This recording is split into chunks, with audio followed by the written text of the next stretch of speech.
It's Frank Bonada here for Low Kick MMA. With me today is Alex Lerman, and we're going to be breaking down UFC 285 Jones versus Gane. Alex, how are you today, my friend? I'm good. I'm ready to talk about this card. Super excited for it to start on Saturday, and let's get this thing going. Absolutely, yeah. This sort of marks the start of, a brilliant run of UFC events going on into March and April. And yeah, what a card we have. Starting at the very top, we have the return John Bones Jones, moving up to heavyweight after a 3-year layoff, taking on Ciryl Gane. How do you see this fight going, my friend? So this one's kind of surreal. It's kind of hard to believe that we're seeing John Jones back in the octagon after such a long time. But in my opinion, this fight can go either way. Ciryl Gane, we saw the stuff about him not really training, whatever that's all about. Yep. But I still think he's going to take it super serious. He looked really dangerous in his last fight, against Tuivasa, and unfortunately, got laid on by Francis, which was a good strategy, but it worked out for Francis in his favor. But no, I think if Jones has been staying sharp, which it looks like he has from training footage, I think that Jones can get the job done. I think he's just too naturally skilled. And Ciryl obviously presents a great threat on the feet, but I just think Jones has that extra edge. He's got the experience, and yeah, I think John's got it. Interesting. I'm on the other side. I'll not lie. Okay, I like this. I like this. Yeah, the thing is, I've seen a couple of people saying lately, look at Gane's last couple of fights. Obviously the Ngannou one, and even Tuivasa, who got rocked early and maybe didn't look so great early on in that. But look at John Jones's last two fights, Thiago Santos and Dominic Reyes. He didn't look like the fighter he once was, the world beater that he once was. He pretty much lost to Reyes, right? And the Santos fight was just, I, it wasn't the John Jones that we know and the John Jones that you talk about when you're discussing that sort of GOAT conversation.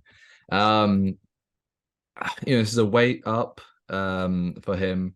Gane, maybe he's not the biggest heavyweight, but he is big. He's built. He's his frame is perfect for that weight class, I think, because he's not one of those who's walking around on the threshold, a guy like Derek Lewis or someone like that. He's I don't know, he's just perfect for that weight class. He's still fast, he's agile. His striking is slick and smooth. Of course, the thing is, he lost to Ngannou primarily due to the wrestling, right? John Yeah, of Jones is course. an exceptional wrestler, really, really is exceptional when he's on it.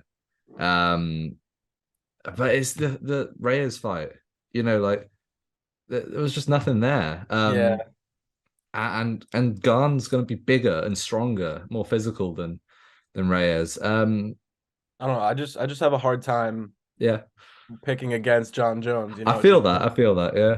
It's just like in my heart, I feel like there's just too much of a skill gap, even with, the size difference. Like you said, Gane's probably perfectly suited for this fight size wise, but Mm. I just think skill wise and natural born killer instinct, I think John Jones, I even think he gets a finish. I'm pretty confident Really? about that. Yeah.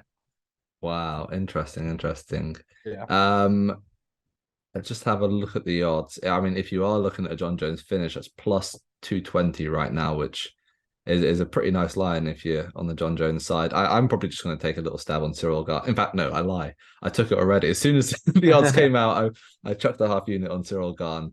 Um, yeah, I think it was plus 130 back then, but it's moved all the way to plus 140 now. Okay. That line is widening as well. Uh, I mean, I, honestly, I don't think the line should be widening anymore. I think it's too wide already, to be honest. But a guy who's been out for 3 years and he's moving up a weight class. Yes, it's John Jones. I know, but uh, come on, you can't put that much hope in a guy who I don't. Yeah. There's too many factors against Jones for me. And the thing is, like, the more I speak to people, everyone seems to be on the Jones side. I've spoken to probably about 5 different fighters from different parts of the world this past week or two, and every single one of them have picked John Jones. So I feel myself swaying a bit, but I'm sticking to my guns. I'm going for Ciryl Gane in this one. I like it. Yeah. I can definitely see Gane's path to victory, but I don't know. It's just hard to pick against John Jones. I just Yep. can't do it. I don't know. As yeah, no, that's fair enough. All right, we'll move on to the co-main event, a women's flyweight title fight. Valentina Shevchenko, as always, a massive favorite, -700.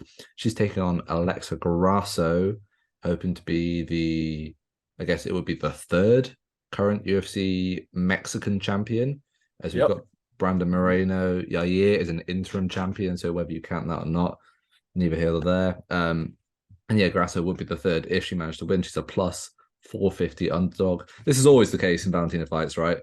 Always a big skill divide. And I really like Alexa Grasso, but you can't go Grasso in this one, can you? No, credit to Grasso. She's a great fighter. She's Yeah. got some really good experience under her belt, but we're talking about Valentina Shevchenko, a totally different animal. And while I don't know, this might be a hot take, but while in her last fight against Talia Santos, I think she might have lost that fight. It's I don't close. know. It was close. It was razor close. But even then, I think Shevchenko is just too skillful, too good, and she'll present problems everywhere for Grasso. Yeah. The one that I look at, well, yeah, looking at tape, the one that sort of sticks in my mind about Grasso is when she fought Carla Esparza. Now, Esparza is a weight class below Valentina Shevchenko, right? And she won that fight by out grappling Grasso over 3 rounds. It's going to be 5 rounds against a fighter who's not twice as big, but she's considerably bigger, considerably more dangerous on the ground than what she did to Jessica Andrade. Valentina just landing elbows from a crucifix position. Um, yeah, I think honestly on the feet, if it was like a kickboxing style fight or something, I think it would be a lot closer. But Oh I yeah. think the grappling differential just favors Valentina so much that yeah, just take the. I reckon she'll probably win via ground and pound. Yeah, I think Valentina can entertain, the fight going really anywhere she wants it to. She can entertain that stand up, that kickboxing match, like you said, or she could do the grappling, and obviously the ground and pound is where she excels. But that being said, it's just Valentina's too good, I think. Yep. Yeah, absolutely. Um, it's a shame because, like I said, I do like Grasso, but that's the way these divisions are. I mean, one day Valentina has to fall off, doesn't she? She will Of course. eventually. She's 34 years old, nearly 35. I just don't think this is the fight where she falls off. So let's move on. Welterweight clash was initially scheduled to main event. I think the first card of 2023 got cancelled then. I can't remember why. I think maybe Neal pulled out. But it's Shavkat Rakhmonov versus Jeff Neal, a top 15 welterweight fight. Possibly like outside the main event, maybe the fight I'm looking forward to the most in this card. I think it's a brilliant matchup.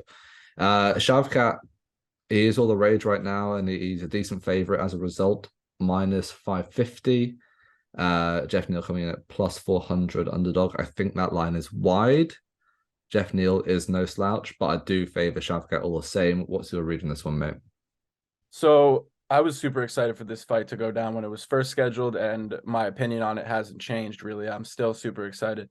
That Mm. being said, though, Jeff Neal is a really interesting fighter, because Yeah, he's taken some bad losses, but also his last two wins were really good against Vicente Luque, an absolute savage knockout up against the cage. That was awesome. Just folded brutal. him over. And obviously the win against Ponzinibbio before that. Mhm. But Shavkat has shown a skill set that I don't think a lot of welterweights can handle. Um, between his striking, his spinning attacks, and Mm. with the grappling mixed into that, I think it's going to be a really interesting and action packed fight with a high pace. But Shavkat, I think he's just too good with those spinning attacks and his interesting style and the uniqueness of how he fights. And I think Jeff Neal he's not one dimensional, but he's a little more um how do you say? He's a little more focused in his skill set and really not adapting to others. Mm. So I think Shavkat will have the edge in this one, while like you said, the line's a little wide. I think it's going to be closer than a lot of people Yeah, think. I really do. But I think Shavkat could edge it out. I don't know if he gets a finish, but I think he'll win by decision, if anything.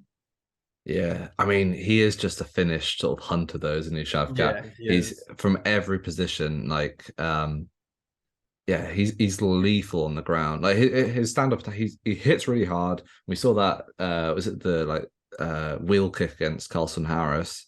Carlson Harris is a good fighter, by the way. Like he's not been in the UFC for long, but he's a good fighter.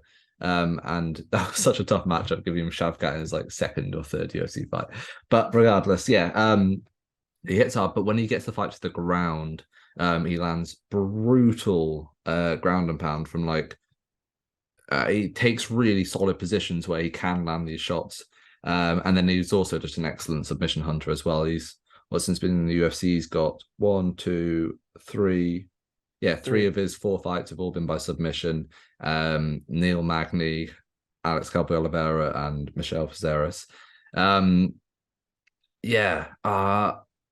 I think maybe Neal has success early on, like some level of success, maybe surprises Shavkat. His boxing's really nice. He does hit hard.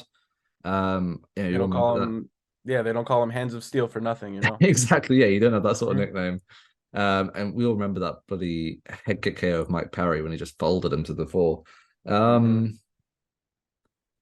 I mean, yeah, you can't go against Shavkat again. This sort of, yeah, in a way mirrors the Valentina fight to some extent. It does. Yeah, I think he can take the fight down and yeah, have his way with him. Just shots from top control and probably force him into moving into a place where he can catch him in a submission. I reckon I do think he gets the finish again, to be honest. I'd be interested to see what that line is. Oh no, we haven't got props for it yet. They haven't opened. But yeah, gotta go Shavkat. Yeah. Like you said, I feel like Neal could have some early success with the boxing and the stand-up, and maybe you could even surprise Shavkat a little bit. Yeah. But once once Shavkat starts realizing, maybe he changes the game plan a little bit, starts changing levels, and then like you said, with the ground and pound always a threat, the submissions are always a threat. And if Neal can survive on the ground, I think at best he loses the decision. Great fight and should propel Shavkat into that sort of upper echelon of the division. Should he get the win? It's a great well, I feel bad to say gatekeeper test because that was sort of the Neal Magny fight, but is Shavkat the real deal? That's what this fight will fully determine.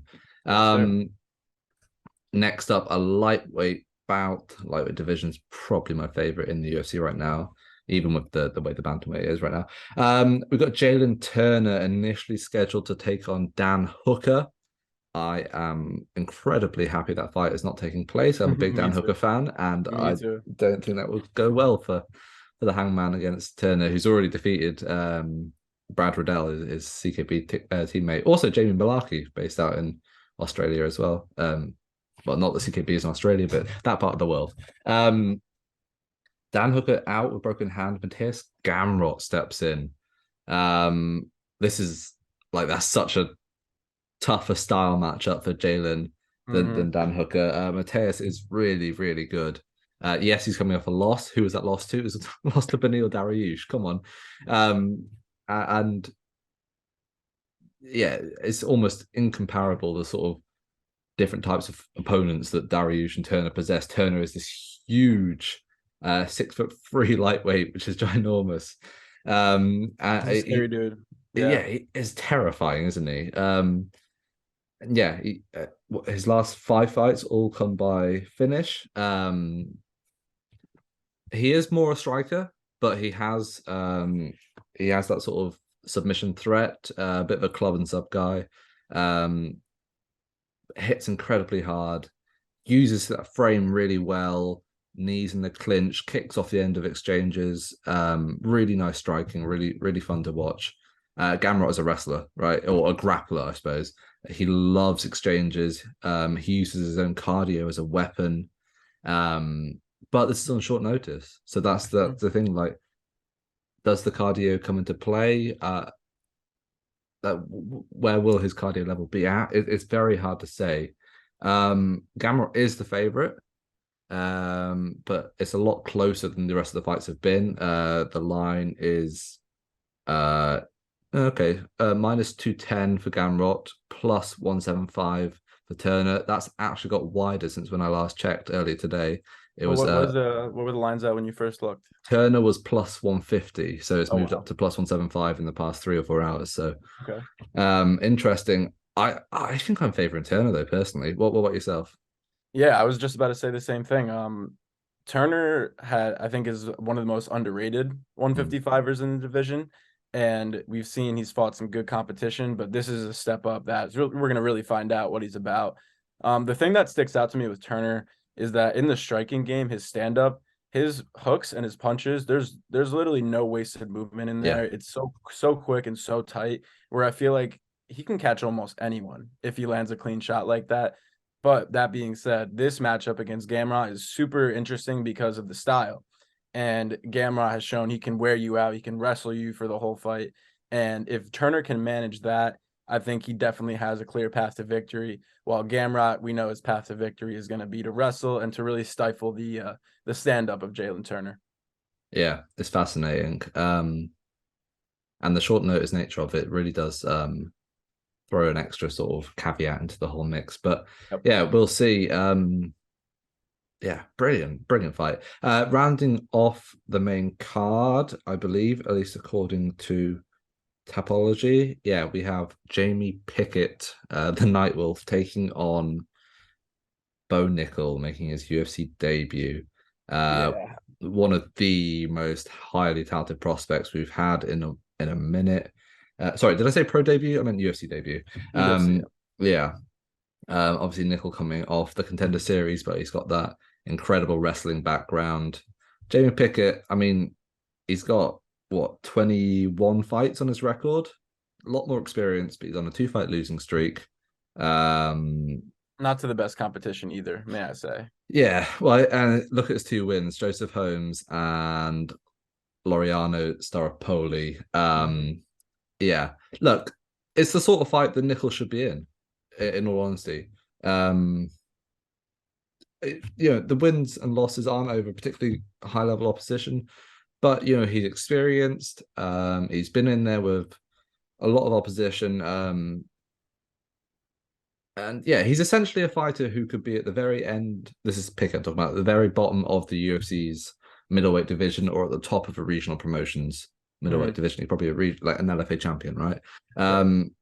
For your fourth pro fight, absolutely, why not? Um, do I think Pickett's going to win? No, I did not. Nickal's probably going to submit him in the first round. What's your also yeah? Just quickly look at the odds. Minus 1,400 Oh for my. Bo Nickal, plus 800 for Jamie Pickett. Go on, Oof. mate. What's your read? Oh man, well that minus 1400 it might be it's crazy to say, but it might be good value. Like there's Yeah, there's really I would like to talk to someone genuinely and hear their reasoning if they think Pickett's gonna win this fight because yeah, it's a lopsided battle. Props to Pickett for taking the fight. Definitely respect there. But Bo Nickal has shown in his 2 Contender Series fights and everything from his NCAA wrestling pedigree that he is not a man to be messed with on the grappling and on the ground. We even saw he was up against Gordon Ryan, right, in a mixed rules match. yep. Hmm. Saw that. Didn't see the whole thing, but saw he was, wrestling around Gordon Yeah, Ryan, which is kind of suplexed crazy him. to see. Yeah. But yeah, to keep it pretty short and simple, Bo Nickal's gonna wrestle him for the whole fight, and I don't think Jamie's really got a chance or can really do anything about it. No, absolutely. And there's been flashes of decent striking from Nickal as well. So look, Jamie's pretty tough. Maybe the fight will go slightly longer than some of Nickal's other fights, which it would Mhm. is that's a good thing in my opinion. The more minutes he can get in the cage right now against these guys, Pickett's not a massive sort of finishing threat to his game, is there? So um yeah, if he can get in there and show off some different caveats to his game. He's showing some really good like jujitsu submissions and whatnot. Like, I think, yeah, his last win, the Donovan Beard win, was via triangle. Mhm. That's not a wrestling move. So yeah, there's versatility, but I want to see more and I want to see him develop. But I am very excited. And yeah, you really can't argue with the minus 1,400, even though that's No, wild. That's wild it's for MMA, but still. it's still a good line though, I think, Yeah. which is crazy to say. Yeah, absolutely. For 3-0 prospect. But yeah. Right, that is the main card of UFC 285. As always, we are going to give a quick lock and dog for this card. If you want to start off, All Alex. right. So for my dog, I think I'm gonna have to go with Jalen Turner. I Yeah, think there's too much upside with his stand-up game, and like I said before, when we were talking about that fight, I think he can catch anyone in any fight. And Gamrot's coming for one of those single legs or double legs, lowers his level a little bit. Turner with a short right hook. I can just foresee it already. yeah. I think Turner's got a good shot at stopping him, at getting him out of there. And if not, I think he could put a hurt on him for 3 rounds. hmm Yeah, and the knees up the middle as well. I'm just like Yeah, the seeing like clinch game is nasty. Oh my so god. good. Yeah, and he is one of the best at landing shots off the break as well. Like he will not let you break from a clinch for free. There's Yeah. always like a body shot off the end of it, or there's something coming off it. Yeah, very fun to watch. Very exciting. How Mhm. about your lock? Oof, my lock. Um, oh, do I do it? Yeah, I'm gonna do it. I'm gonna go with John Jones. John Jones for the lock. Why not? Good lord. Yeah, like I said before, we're talking about the greatest of all time in MMA. Um, from what I've seen from his training footage and from bulking up to a heavyweight, I don't think it looks like he's lost a step really. hmm And while his last 2 fights in the UFC were a little bit uninspiring for the caliber of we've seen from John Jones, Ciryl Gane has shown he's beatable. Francis showed us that. Tai Tuivasa even caught him a few times with some big overhands. hmm And I think John's just mixture of his style, of his grappling and his stand up game. I think that he has a really really good shot at stopping Ciryl Gane, if not dominating him for 5 rounds. Well, funnily enough, my dog Oh of the boy, night is Ciryl Gane, I the love it. Frenchman himself, Bon Gamin. Yeah, to counter everything you said, John Jones has not fought in 3 years. His last 2 fights were less than impressive, and he's moving up in weight. Ciryl Gane has fought 6 times since Jones was last in the octagon. He's a hard-hitting, dynamic heavyweight. I think he can catch Jones, knock him out, make him look like a fool, smash his legs up. Garner some really good leg kicks, and the one thing about Jones' physique's always been really impressive, but his legs have always been a bit the least impressive part of his physique. Sure. Yeah, I like Garn to just light him up early and keep hurting him repeatedly, and I mean I know Jones is incredibly durable. Maybe Garn just have the bigger moments. Probably will have to deal with some wrestling adversity. But at plus 140, give me Ciryl Gane to overcome um a lot of people's goat. I Uh love that we're on. I love that we're on different ends of that. That's yeah. really cool. Shall I take Mateus Gamrot for my lock? No. Yeah, right. Do Um it. I think the lock for me is dead simple, and the line's a lot wider than your lock, but it's Valentina Shevchenko. It hurts me to say because I've been following Grasso for a minute now, and it's been really cool to see her, the move up in weight and the advancements she's added to her game. Um, but if Shevchenko want, as long as like Shevchenko wrestles, I think she'll win. Like Grasso has an okay BJJ game off her back, but the top control from Shevchenko is just ruthless. And yeah, I think she just takes her down, gets in a crucifix, and just ground and pounds her out. Yeah. Um, yeah, cracking card though. That main card is solid. That is a lot of fun. It's probably one of the best main cards we've had in a minute now. Yeah, I've been looking forward to this card for a while now, and it's really awesome that it's coming just a week from now. So really hmm can't wait. Just quickly looking down the rest of the cards and fights that stand out. Cody Sure. Garbrandt is out there making his return. Short notice fight against Trevin Jones. Um, who knows how Garbrandt will do? If he loses One this fight, just cut him from the UFC at this point. one thing I did want to bring up. What do you think of the prelim order, the fight orders? Well, do we know yet? That's the thing. Like, I I saw. think I think it's accurate on Topology. I could be wrong, but I feel like this is correct with Cody Garbrandt, Trevin Jones being the feature prelim, and then Yeah, Derek Johnson and Dricus Duplessis right before that. yeah, I'm just looking on Marcel Dorf on Twitter as well, and yeah, he's got the same. Yeah, Garbrandt Jones, Bronson Duplessis, Arujo Hibas, Yep. Marquez, Barrio. Yeah, honestly, honestly, Brunson versus Duplessis should probably be on the main card. Yeah, that's what I was thinking, right? Or even just above, or the feature prelim above Cody Garbrandt and Trevin Jones, for that matter. What I would have done is have Nickal versus Pickett as the feature prelim, stick Brunson Duplessis on the main card, and then Garbrandt versus Jones. I guess Garbrandt's a former champion. He's got a name. Everyone knows who he is. But yeah, that Brunson Duplessis fight is very good as well. Yeah, I really do like that. Could be ridiculous, like just dumb. Like, I don't know, if Brunson decides to stand and strike, his chin up in the air, but then Duplessis probably will gas trying to knock him out. Who knows what will happen? But that's a fun middleweight fight. Hebas versus Araujo is a fun one as well. See if Hebas can sort of live up to that potential that everyone's always saying she's got. And we also got Ian Machado Gary on there as well. I think he's must see TV when he's in the ring, when he's in the octagon. Yeah, I would have liked to see him take a step up in competition. We were saying this last week on the podcast with Murdo.